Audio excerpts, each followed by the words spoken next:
Bismillahirrahmanirrahim. Alhamdulillahirabbil alamin. Wassallallahu wasallam wa baraka ala abdihi wa rasulih nabiyina Muhammad wa ala alihi wa ashabihi ajma'in. Amma ba'd. Alhamdulillah, kita bersyukur pada Allah Subhanahu wa taala yang sudah memudahkan kita untuk melaksanakan salat Isya secara berjamaah. Semoga seluruh amal ibadah kita diterima oleh Allah Subhanahu wa taala. Allahumma amin. Ahibati fillah, azanillahu wa iyyakum. Dosa besar yang ke-10 yang dianggap biasa, terutama di zaman sekarang. Dan saya ingin menekankan kata-kata dianggap biasa itu ada beberapa faktornya. Di antaranya yaitu banyaknya terjadi. Yang kedua adalah ya dianggap biasa, merasa dia tidak berat dosanya, tidak berat siksanya. Bahkan kadang-kadang saat membicarakan itu sudah dianggap biasa. Ya, ini mengapa kita katakan dianggap biasa. Dosa yang ke-10 yaitu perbuatan zina. Dan pengertian zina adalah, mohon maaf, masuknya kepala kemaluan laki-laki ke dalam farji perempuan. Itu dianggap zina. Apabila, dan ini bukan meremehkan dosa yang saya sebutkan sekarang, apabila bukan kekemaluan, maka bukan dianggap zina. Bukan dianggap zina, tetapi tetap dia termasuk daripada perbuatan fahisyah. Seperti memasukkan kemaluan ke dalam mulut, oral seks, atau ke dalam dubur, maka itu tidak dianggap zina yang diancam dengan siksa oleh Allah Subhanahu wa taala. Kemudian juga diancam dengan tidak dikabulkannya doa oleh Allah Subhanahu wa taala. Tetapi itu tetap dosa yang keji. Melakukan oral seks, melakukan hubungan di dubur demi menjauhi zina, mungkin dia tidak tahan lagi, maka dia melakukan seperti itu. Itu tetap keji. Tapi yang dosa besar adalah memasukkan kepala kemaluan laki-laki ke dalam farji perempuan. Lihat hadis Rasul sallallahu alaihi wasallam. Nabi Muhammad sallallahu alaihi wasallam bersabda, "Wa min syarril makasib mahrul baghi." Termasuk cara mencari penghasilan yang buruk adalah upah dari menjual aurat. Wa huwa ma ta'khudhuhu muqabilu zina. Dan dia apa yang diambil dari hasil perzinahan. Mahrul baghi adalah yang diambil dari hasil perzinahan. Dia jual dirinya dapat uang.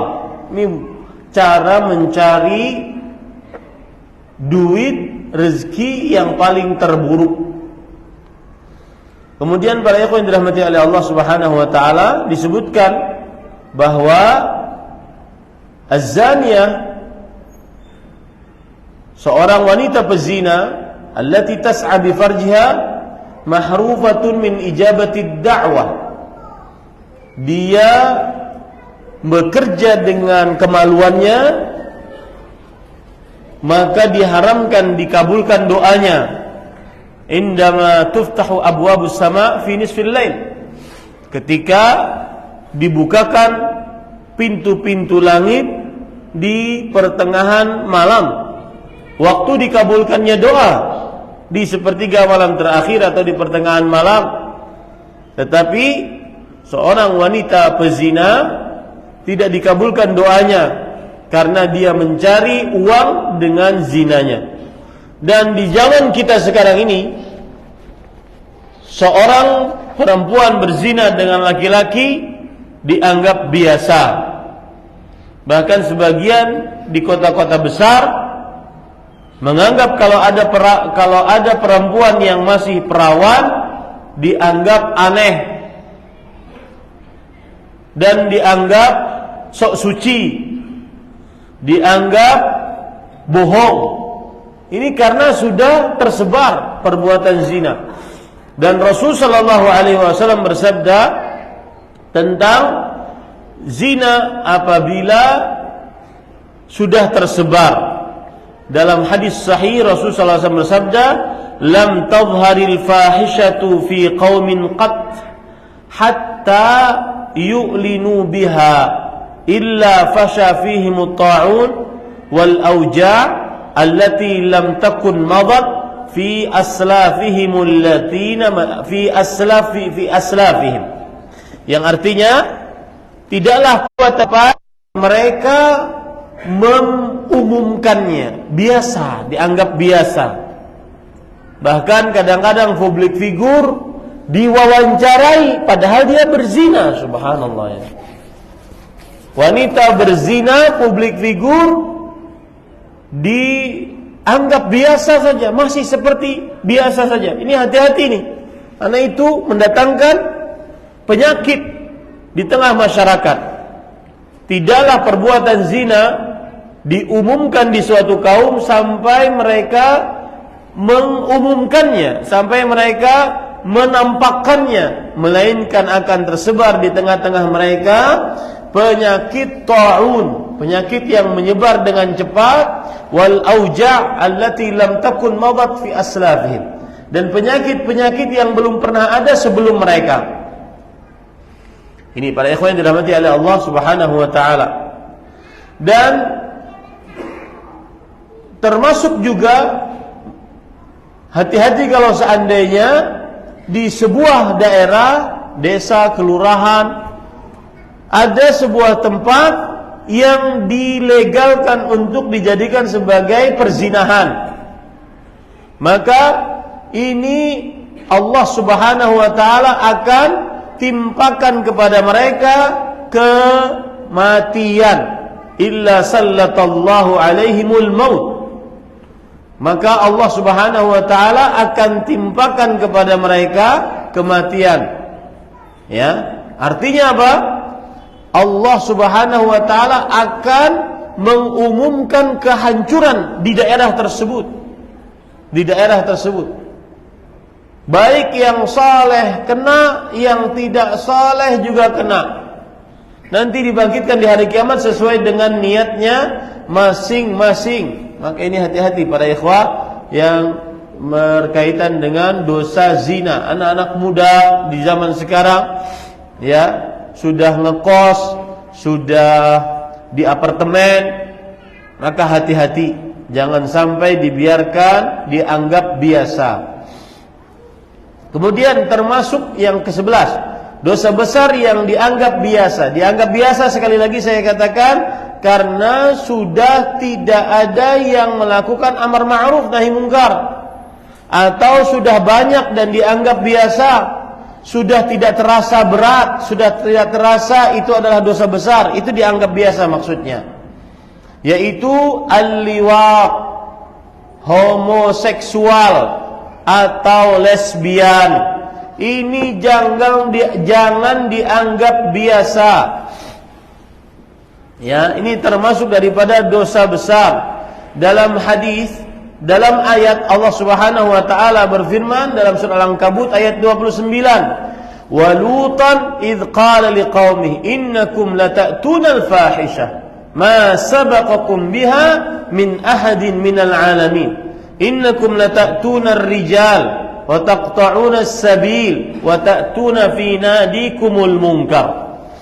Dan ingatlah cerita Nabi Lut ketika berkata kepada kaumnya, kalian benar-benar mengerjakan perbuatan keji yang belum pernah dikerjakan oleh seorang pun dari manusia sealam semesta. Subhanallah, di zaman itu.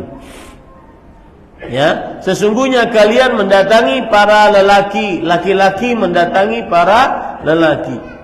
Makanya hati-hati bibit-bibit yang menuju ke sana. Laki-laki gemulai, laki-laki suka goyang pargoy, laki-laki gemulai, ini hati-hati. Itu bukan prestasi, itu adalah penyimpangan agama, dosa besar.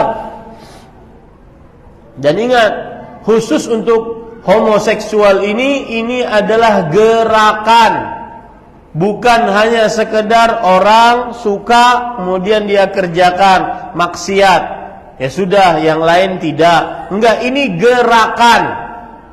gerakan orang-orang yang tidak bertanggung jawab untuk tersebarnya perbuatan ini.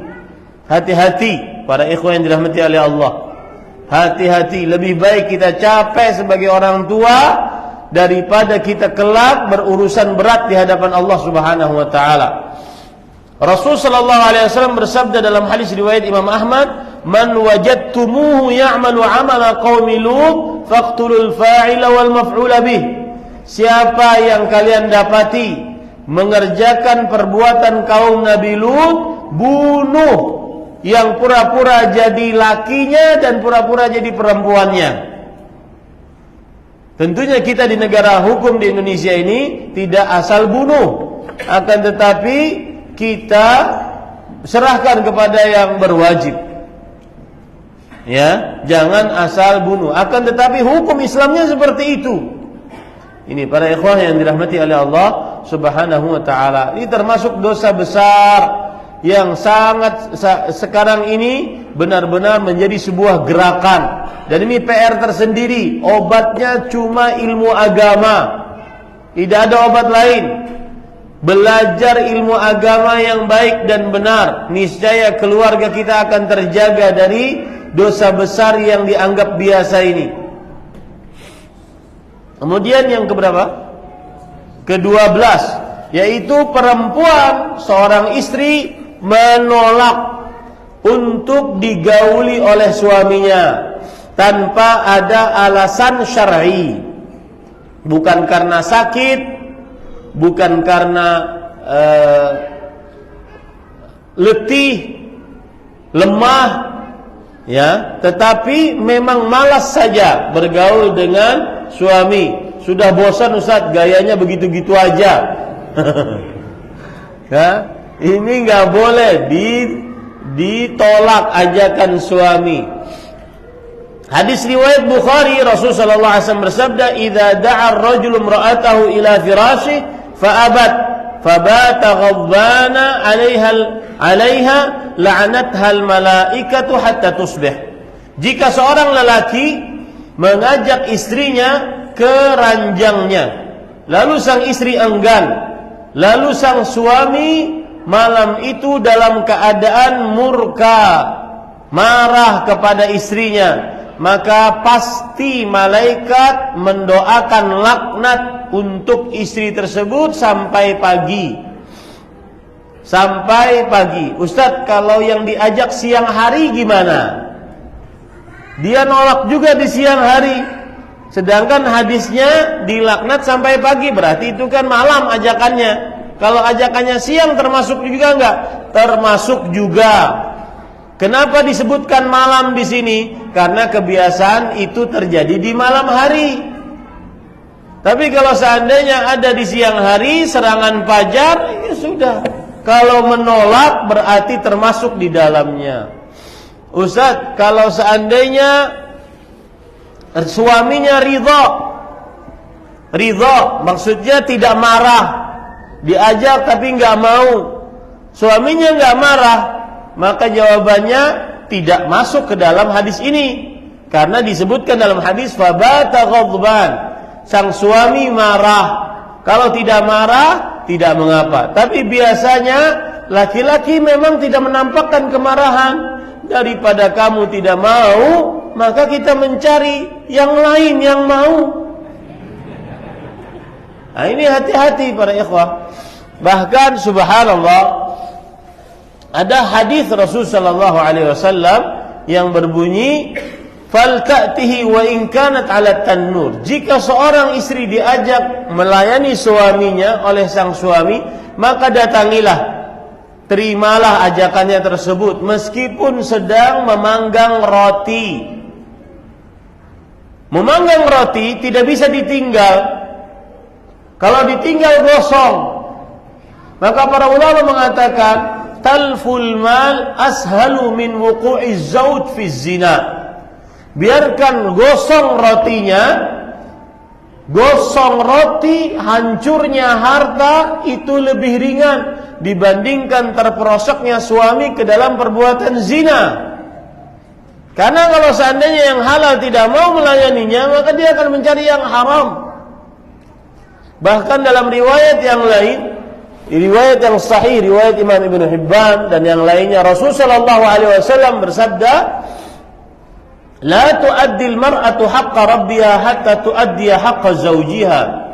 Seorang istri tidak sempurna melaksanakan hak-hak Allah sampai dia sempurna melaksanakan hak-hak suami. Kemudian Rasulullah SAW bersabda, "Idza da'a ar-rajulu imra'atahu ila firashihi falta'tihi wa in kana 'ala qatab."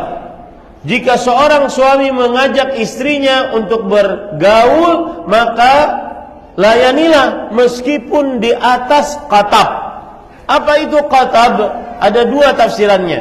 Qatab adalah tempat duduk seorang perempuan di atas onta. Ini kadang laki-laki kan dia imajinasinya tinggi. Pas sang istri di atas onta, kayaknya enak nih. Itu gauli, layani. Ya. Itu penafsiran yang pertama. Penafsiran yang kedua, dan ini disebutkan oleh para ulama.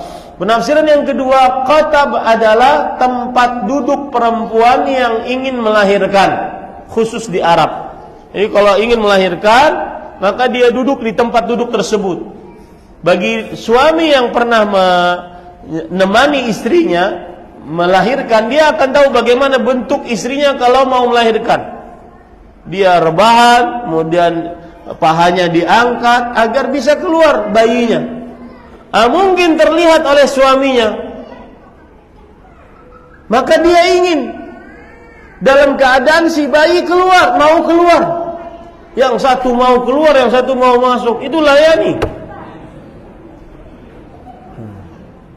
Ibu-ibu, hati-hati ibu-ibu.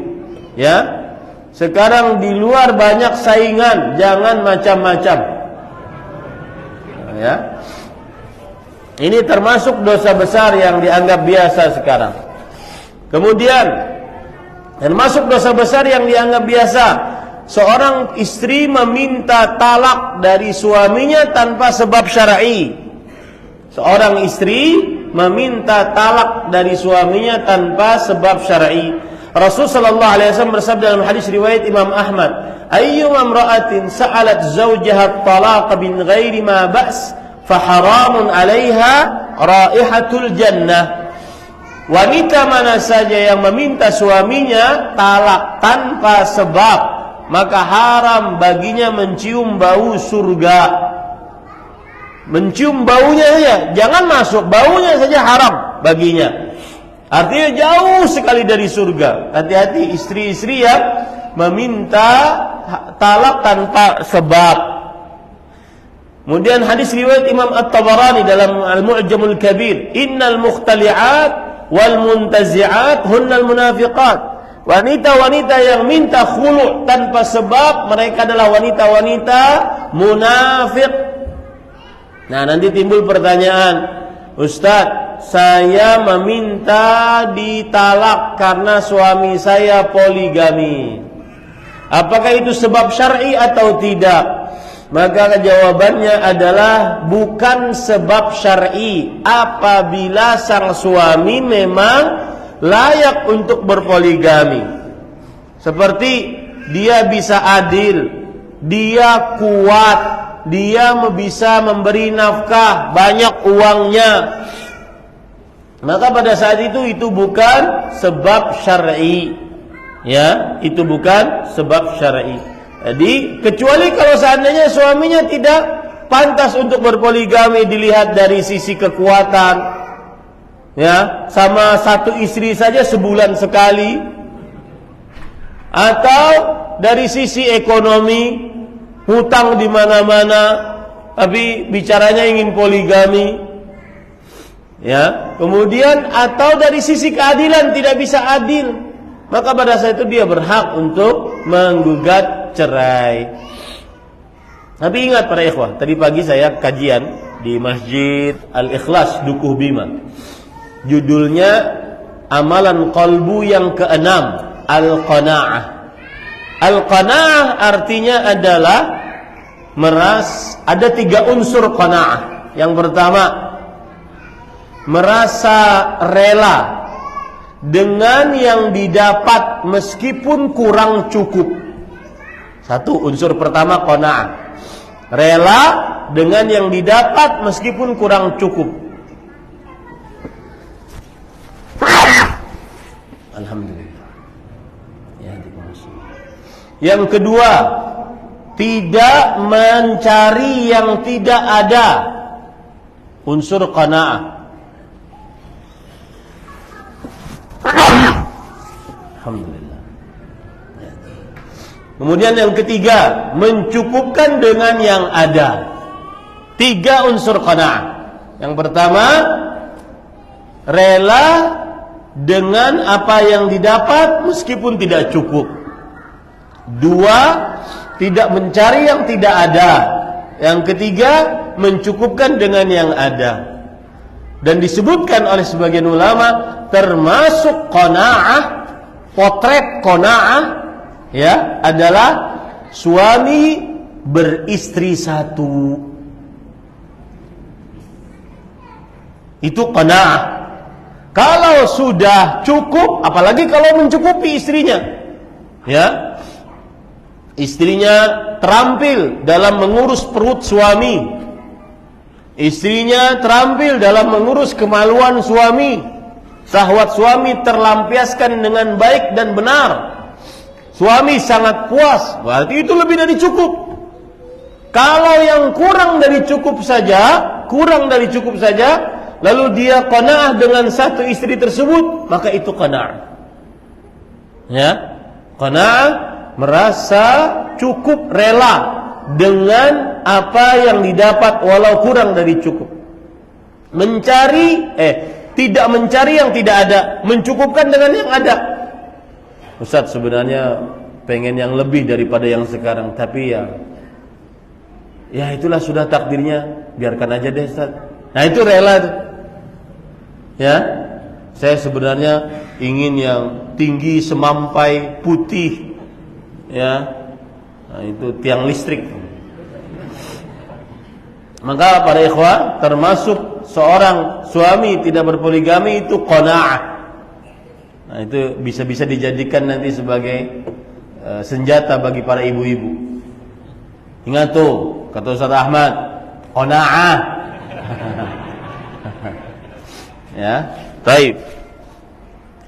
Kemudian para ikhwan yang dirahmati oleh Allah Subhanahu wa taala, termasuk dari dosa yang dianggap biasa adalah menggauli istri di kemaluannya saat haid. Ini dosa besar. Dalam hadis riwayat Imam Tirmidzi, Rasul sallallahu alaihi wasallam bersabda, "Man ata haidan aw imra'atan fi duburiha au kahinan faqad kafara bima unzila ala Muhammad." Subhanallah, ini berat. Barang siapa yang mendatangi wanita yang sedang haid atau seorang perempuan di duburnya, atau mendatangi tukang ramal, lihat digandengkan dosa 3 ini dengan tukang ramal, mendatangi tukang ramal, maka sungguh ia telah kafir dengan apa yang diturunkan kepada Nabi Muhammad sallallahu alaihi wasallam. Hati-hati ya para suami, jangan menggauli istri saat haid di kemaluannya. Jangan menggauli istri di duburnya. Ya. Dan termasuk buruknya kaum homoseksual ini, mereka disebut oleh para ulama sebagai kaum mudabarah. Apa itu mudabarah? Mudabarah diambil dari dubur. Ya, karena laki-laki sama laki-laki tidak ada farjinya, akhirnya dicari lubang yang lain. Yang ada cuma dubur. Maka melakukanlah mereka di situ. Maka disebut oleh para ulama kaum mudabarah. Dan subhanallah ya, Itulah bisikan iblis dan syaitan. Ada yang bersih lezat, cari yang kotor. Subhanallah. Ini hati-hati para ikhwah. Anak-anak kita laki-laki jangan sampai terkena penyakit ini. Kemudian termasuk dari kebiasaan, termasuk dari dosa besar yang dianggap biasa adalah al-khalwat, berdua-duaan dengan perempuan yang bukan mahram. Hati-hati ini, terutama para perempuan yang bekerja di luar rumah. Ya, jangan sampai berdua-duaan, itu dosa besar. Dalam hadis riwayat Tirmidzi, Rasul sallallahu alaihi wasallam bersabda, "La yakhluwanna rajulun bimra'ah illa kana thalithuhuma syaitan." Tidaklah seorang laki-laki berdua-duaan dengan perempuan kecuali ketiganya adalah syaitan. Ini para ikhwan yang dirahmati oleh Allah, tidak diperbolehkan berdua-duaan. Dan saya pesan, kita di zaman media sosial tidak boleh menyebarkan orang tertangkap berdua-duaan. Banyak nggak di media sosial itu? Ya, ada anak-anak muda SMP, SMA, kemudian pergi ke kebun, kemudian disorot. Entah itu dikondisikan atau memang tertangkap kamera tidak sengaja. Nggak boleh disebar.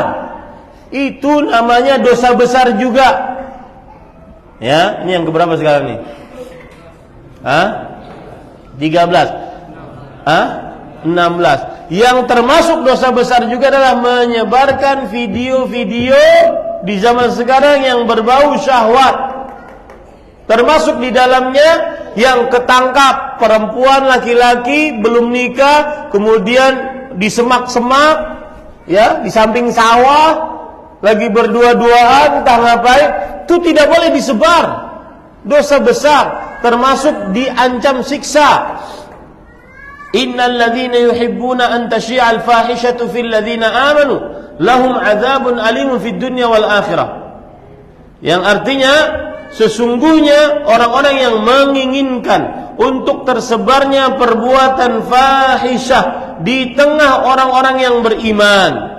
Kita tidak membicarakan orang yang, mohon maaf, membuat video porno kemudian dia sebarkan, dia jual. Kita tidak bicarakan itu, jelas sudah.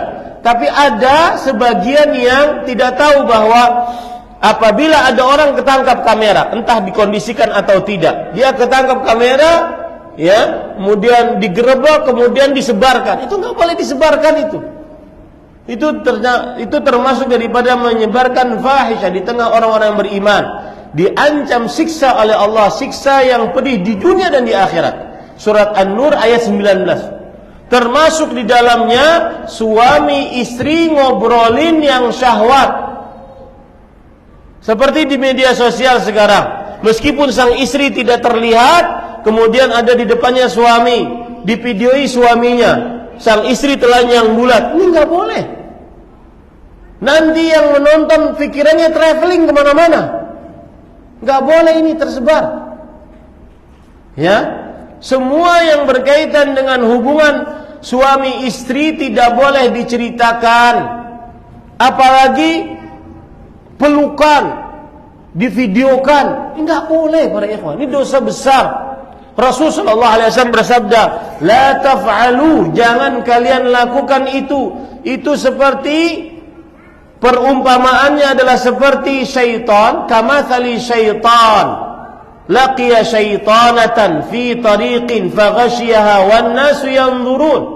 Perumpamaan orang suami dan istri yang memperlihatkan hubungan di atas ranjangnya atau menceritakan baik dengan isyarat. Ini seperti perumpamaan setan laki-laki, bahasa hadisnya begitu, dengan setan perempuan bertemu di tengah jalan, lalu mereka bergaul dan orang-orang nonton. Ini nggak boleh para ikhwan yang dirahmati oleh Allah Subhanahu wa taala.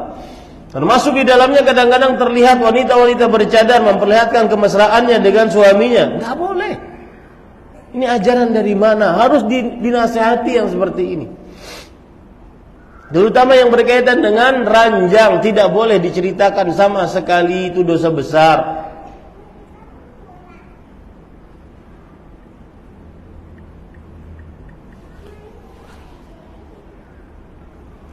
Itu disebutkan oleh Rasulullah sallallahu alaihi wasallam di dalam hadis yang diriwayatkan oleh Imam Asyuti dalam kitabnya Al-Jami' As-Saghir. Kemudian juga oleh Imam At-Tabarani. Jadi hadisnya sahih, tidak ada keraguan di dalamnya. Ya, hati-hati. Yang ke-17, para ikhwan yang dirahmati oleh Allah, termasuk daripada dosa besar adalah seorang perempuan bersalaman dengan laki-laki yang bukan mahram. Ini dosa besar. Dalam hadis riwayat Imam At-Tabarani, Rasul sallallahu alaihi wasallam bersabda, "La an yut'ana fi ra'si ahadikum bimakhitin min hadid khairul lahu min an yamassa imra'atan la tahillu lah." Sungguh seseorang ditancapkan paku di kepalanya dari besi lebih baik untuknya daripada bersentuhan dengan perempuan yang tidak halal untuknya. Dan termasuk di dalamnya adalah ruqyah. Meskipun pakai sarung tangannya hitam lagi gaya-gayaan. Ya, enggak boleh nyentuh. Rasulullah SAW bersabda, "Inni la usafihun nisa." Aku tidak bersalaman dengan perempuan. Aisyah radhiyallahu anha bercerita, "Ma massat yadu Rasulillah sallallahu alaihi wasallam yada imra'atin qat illa imra'atan yamlikuha." Tangan Rasulullah SAW tidak pernah menyentuh perempuan siapapun kecuali perempuan yang dia miliki, istrinya atau budaknya.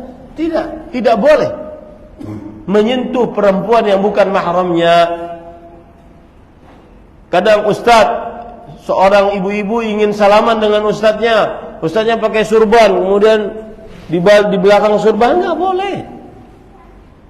Ya, tidak boleh para ikhwan yang dirahmati oleh Allah Subhanahu wa taala. Kemudian dosa yang dianggap biasa yang ke-18, seorang perempuan keluar rumah ataupun bukan hanya keluar rumah, tetapi di dalam rumah, tetapi di hadapan laki-laki yang bukan mahramnya, dalam keadaan memakai minyak wangi tercium oleh laki-laki yang bukan mahramnya tersebut. Itu adalah dosa besar. Ya, coba bayangkan sekarang berapa banyak yang mengerjakan ini. Tidaklah perempuan keluar kecuali memakai minyak wangi. Di sebagian perempuan di zaman sekarang. Dalam hadis riwayat Imam Ahmad, Rasul sallallahu alaihi wasallam bersabda, "Ayyuma imra'ah ista'tarat thumma marrat 'ala al-qaum liyajidu rihaha fahiya zaniyah." Wanita mana saja yang memakai minyak wangi lalu dia melewati orang-orang agar mereka mencium baunya sehingga tercium baunya, ya, maka dia adalah wanita pezina. Dalam hadis riwayat Imam Ahmad yang lain, "Ayyu imra'atin tatayyabat thumma kharajat ila al-masjid liyujada rihuha fa lam yuqbal minha salatun hatta taghtasila ightisalaha min al-janabah." Seorang perempuan yang memakai minyak wangi kemudian pergi ke masjid, bukan ke mall, bukan ke tempat kumpul-kumpul, ke masjid untuk ibadah berarti, sehingga dicium bau wanginya. Tidak diterima dari perempuan tersebut sholat apapun sampai dia mandi menghilangkan bau wangi tersebut seperti dia mandi junub. Subhanallah, ya. Ini bapak-bapak yang ada di hadapan saya, laki-laki yang mempunyai rasa ghairah terhadap keluarga perempuannya. Jangan sampai dibiarkan keluarga perempuannya keluar dengan atau tercium oleh laki-laki yang bukan mahramnya bau wanginya. Kemudian termasuk daripada dosa besar yang ke-19, laki-laki yang dayyuth, laki-laki yang membiarkan keluarga perempuannya, istri, anak perempuan, cucu perempuan, kakak perempuan, adik perempuan, ibu, bibi, keponakan, ya, yang merupakan rahim-rahimnya, di laki-laki tersebut membiarkan perempuan tersebut mengerjakan yang mengerjakan yang membuka auratnya atau tercium bau wanginya. Ini namanya laki-laki dayyus. Laki-laki dayyus, termasuk di dalamnya di zaman sekarang ini saya perhatikan perempuan memakai jilbab. Jilbabnya cuma kain panjang lalu dia lilit-lilit. Betul tidak sekarang? Seperti itu sekarang jilbab perempuan. Itu bukan hijab yang sempurna. Itu bukan jilbab, itu hanya sebatas khimar. Khimar adalah kain yang menutupi rambut perempuan. Dan itu tidak cukup. Itu tidak cukup. Apalagi kadang-kadang sebagian di dahinya kelihatan rambutnya. Kelihatan rambutnya dosa besar. Dan apabila laki-laki membiarkan itu, maka dia dayyus. Rasul sallallahu alaihi wasallam bersabda, riwayat Imam Ahmad, "Thalathatun qad harramallahu alaihimul jannah." 3 orang yang Allah telah haramkan atas mereka surga. Mudminul khamr, yang kecanduan minuman yang memabukkan, wal'aq, dan orang anak yang durhaka, wad dayyuth alladhi yuqirru fi ahlihi al-khubsa, dan laki-laki dayyuth yang membiarkan kekotoran terjadi di tengah keluarga perempuannya. Keluarga perempuan keluar tanpa hijab, tanpa jilbab. Keluarga perempuan berdua-duaan dengan laki-laki yang bukan mahram. Kadang-kadang si orang tua kasihan kalau anaknya belum punya pacar. Ya, anaknya diadem-ademin oleh orang tuanya. Sabar ya nak, insyaallah bulan depan ada yang ngapelin kamu. Ini dayyuth ini. Ini dayyuth. Ya, hati-hati laki-laki seperti itu. Kemudian para ikhwan yang dirahmati oleh Allah Subhanahu wa taala, termasuk dosa besar yang dianggap biasa makan harta riba, menghutangi dengan riba. Ya. Ingat para ikhwah, hutang itu akad kebaikan seorang muslim kepada muslim lainnya, bukan mengambil keuntungan dari akad tersebut. Menghutangi dengan riba atau berhutang dengan riba. Kemudian termasuk dosa besar yang selanjutnya adalah menutup aib barang yang dijual.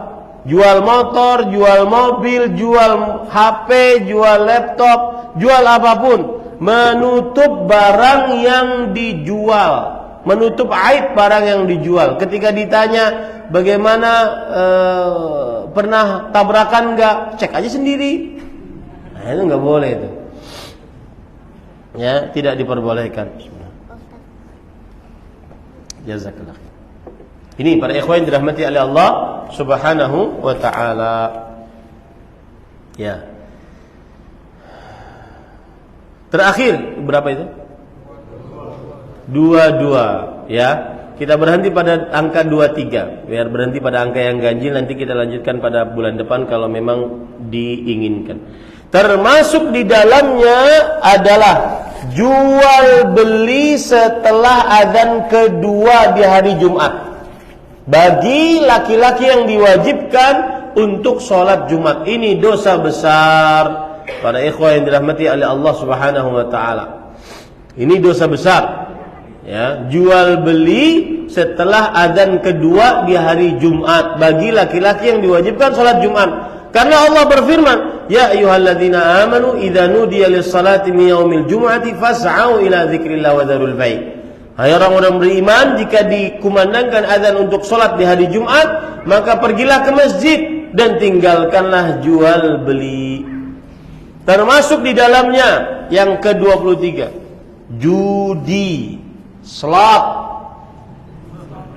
Ya, atau judi jenis apapun. Ini termasuk daripada, tadi saya lupa tentang riba tadi, termasuk yang terjadi zaman sekarang adalah pinjol, pinjaman online. Itu riba. Dan hartanya tidak akan pernah datang berkah. Apalagi subhanallah, pinjol ya untuk berzina. Pinjol untuk naik klub malam. Pinjol untuk minum khamar. ini dua dosanya. Pinjolnya dosa besar karena riba, kemudian melakukan maksiat yang riba, melakukan maksiat yang dosa besar juga. Dan itu yang nampak di dalam media-media sosial kita. Nah, ini para ikhwan yang dirahmati oleh Allah Subhanahu wa taala. Jadi termasuk daripada dosa besar yang ke-23 adalah main judi. Nah, itu yang bisa disampaikan pada kesempatan kali ini. InsyaAllah ta'ala kita lanjutkan pada pertemuan yang akan datang. Berhenti pada dosa besar yang ke-23 yang dianggap biasa oleh manusia.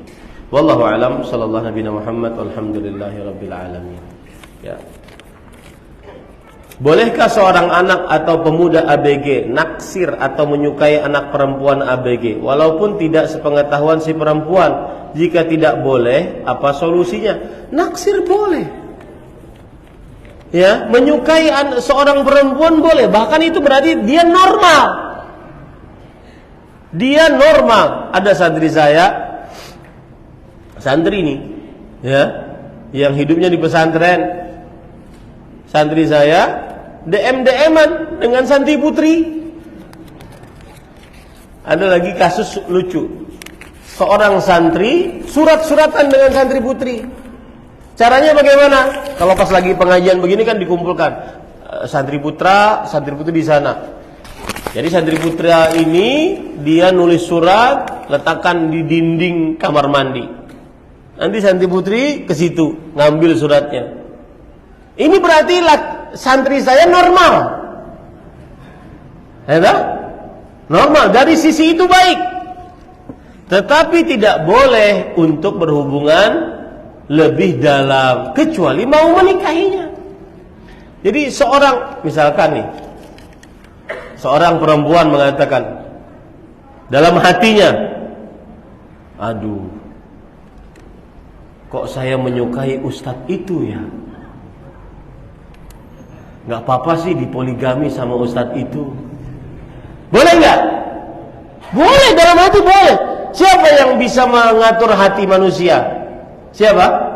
Allah. Gak ada yang bisa ngatur kecuali Allah Subhanahu wa ta'ala. Yang salah adalah apabila si perempuan tersebut mengatakan, Ustadz, saya tertarik dengan Ustadz, jadikan saya istri. Nah, ini gak boleh. Kenapa? Ustadz manusia. Caranya bagaimana? Dia ngomong kepada keluarga laki-lakinya, kemudian tolong bilangin ke Ustadz, saya mau jadi istrinya. Nah, itu baru boleh.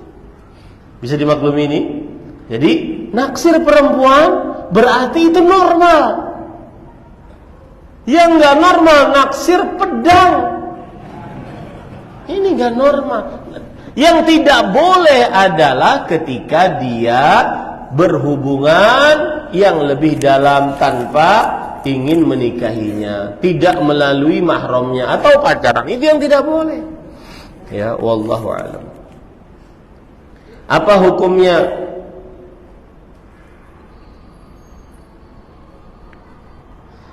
hukumnya membaca mungkin manaqib Syekh Abdul Qadir Al-Jilani dan berjanji, kebetulan keluarga saya akan mengadakan. Bagaimana sikap saya jika disuruh membantu acara tersebut? Sebenarnya begini, dudukan dulu permasalahannya. Apa yang disebut dengan membaca manaqib? Membaca sejarah. Membaca sejarah Syekh Abdul Qadir Al-Jilani. Sebenarnya tidak mengapa. Tetapi ketika ada keyakinan tertentu, membaca sejarah wali fulan, maka akan mendatangkan rezeki, hajat kabul. Membaca kasidah ini dan itu selama 40 kali, maka akan lancar rezekinya. Nah, ketika ada keyakinan keutamaan seperti ini yang memerlukan dalil. Bisa dimaklumi ini para ikhwah. Jadi membaca sejarah tidak mengapa. Tapi yang terjadi di tengah masyarakat adalah membaca sejarah kadang-kadang berbahasa Arab tidak dipahami apa yang dibaca. Hanya sekedar ritual pembacaan dengan keyakinan bahwa kalau membaca itu maka akan mendatangkan rezeki, hajat kabul, hutang dilunaskan, kemudian jodoh didapatkan, pekerjaan lancar dan seterusnya. Nah, ini tidak boleh keyakinan tersebut.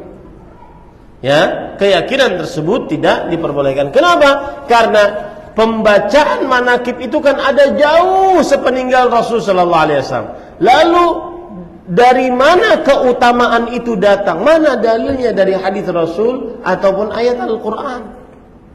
Bisa dimaklumi ini para ikhwah. Jadi kalau sekedar membacakan sejarah para ulama tidak mengapa. Sebagaimana kita membaca sejarah Abu Bakar, sejarah Umar, sejarah Utsman, sejarah Ali bin Abi Thalib radhiyallahu anhu. Tapi ketika ada keyakinan dengan membaca ini maka akan kabul hajat, lancar rezeki, hutang terlunaskan, ini perlu dalil dan tidak ada dalil. Wallahu a'lam. Istri sama mertua dulu mendaftar haji sebelum menikah. Sekarang sudah ada panggilan untuk haji tahun ini. Mertua ada mahram dari menantu beliau yang lain, sedangkan istri tidak berangkat dengan mahram. Sedangkan saya alhamdulillah sudah haji tahun 2014 sebelum kami menikah.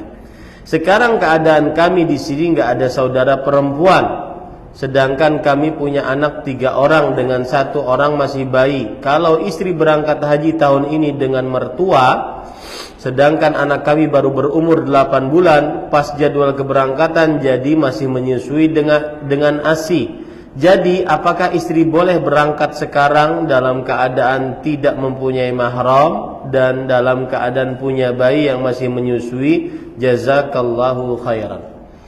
Jawabannya adalah wallahu a'lam, pendapat yang dikuatkan dan saya menguatkan pendapat ulama yang mengatakan bahwa perempuan pergi berhaji wajib dengan mahram, biarpun itu haji wajib. Dan ini tidak sesuai dengan mazhab Syafi'i. Mazhab Syafi'i membolehkan kalau seandainya itu haji wajib maka silahkan dia pergi haji asalkan dengan teman-teman yang memberikan keamanan.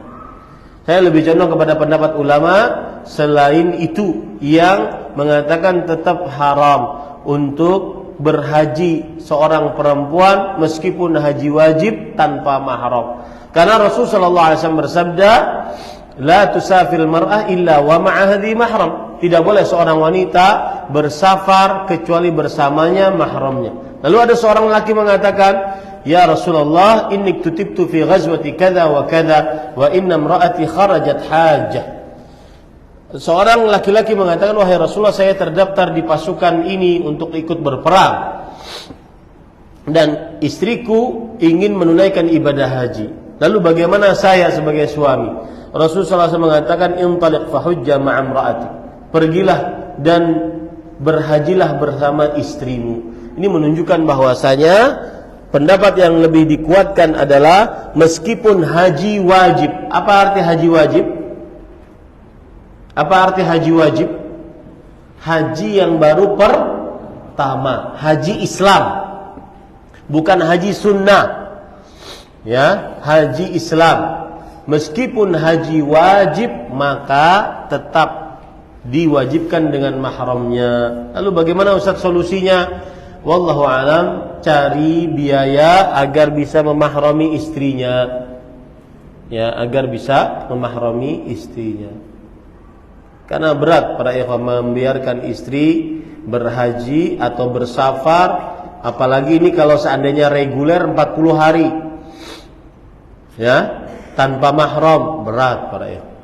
Berat. Kalau seandainya ada apa-apa di jalan, ya, berat. Maka pendapat yang lebih dikuatkan wallahu alam, meskipun haji wajib, haji Islam tetap dengan mahram. Ustadz, kalau seandainya itu kan sayang Ustadz dibuang karena sudah dapat panggilan sekarang, maka kita katakan bisa diundur. Satu. Yang kedua, kalaupun tidak bisa akhirnya berhaji, maka tidak dimintai pertanggungjawaban di akhirat. Kenapa? Karena tidak mencukupi syarat kemampuan. Syarat wajibnya haji bagi seorang perempuan adalah adanya mahar.